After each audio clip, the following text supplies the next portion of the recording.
भगवद गीता अध्याय 6 ध्यान योग श्लोक 46 से 47। प्रयत्नाद्यत्मानस्तु योगी संशुद्ध किल्बिष अनेक जन्म संसिद्धस्ततो याति परां गतिम्। तपस्विभ्योऽधिको योगी ज्ञानिभ्योऽपि मतोऽधिकः कर्मेभ्यश्चाधिको योगी तस्माद्योगी भवार्जुन।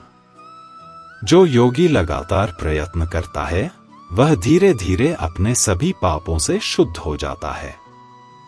कई जन्मों के अभ्यास के बाद वह पूर्ण सिद्धि प्राप्त करता है और अंत में परम गति मोक्ष को प्राप्त होता है। योगी तप करने वालों से श्रेष्ठ है, ज्ञानियों से भी श्रेष्ठ है और कर्म करने वालों से भी श्रेष्ठ है।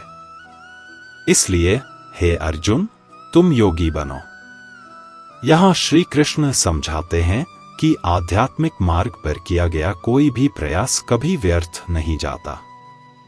अगर कोई साधक बीच में रुक जाए, रास्ते से भटक जाए या अपने लक्ष्य तक न पहुंच पाए, तब भी उसने जो भी साधना की है, जो भी प्रयास किया है, वह सब उसकी आत्मा में अमिट छाप छोड़ देता है। वह अभ्यास उसके भीतर बीज की तरह बस जाता है और अगला जन्म मिलते ही वह फिर से उसी राह पर चल पड़ता है, वहीं से आगे बढ़ता है जहां पिछली बार रुका था। हर जन्म के साथ वह व्यक्ति थोड़ा और शांत, थोड़ा और ज्ञानी और थोड़ा और विरक्त होता जाता है।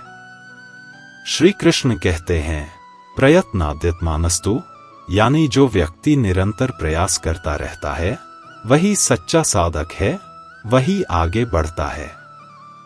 यह रास्ता एक जन्म का नहीं है, यह अनेक जन्मों की यात्रा है, जिसमें हर कदम, हर छोटा प्रयास आत्मा को और ऊंचा उठाता है।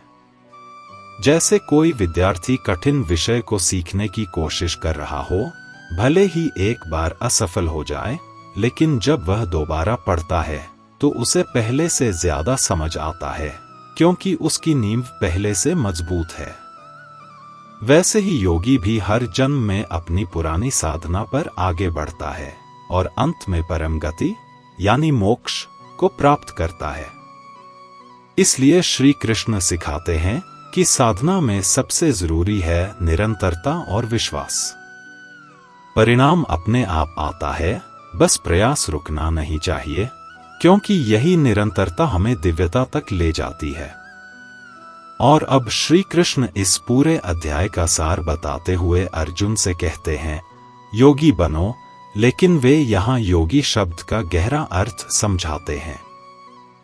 वे कहते हैं, तपस्वी अपने शरीर को नियंत्रित करता है, ज्ञानी अपनी बुद्धि को और कर्मी अपने कार्यों को।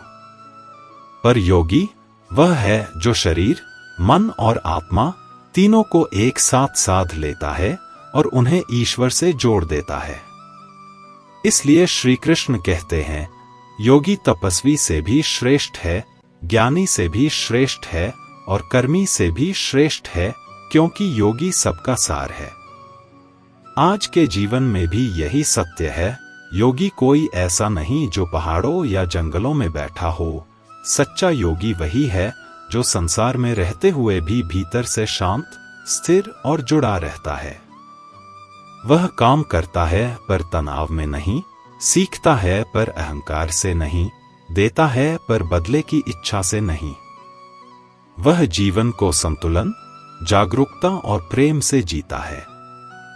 इसलिए श्री कृष्ण अर्जुन से और हम सब से कहते हैं, अर्जुन, सिर्फ कर्मी मत बनो, सिर्फ ज्ञानी मत बनो, योगी बनो, क्योंकि योगी वही है जो जीवन के हर पल में परमात्मा को महसूस करता है, काम में भी, मौन में भी, सफलता में भी और असफलता में भी।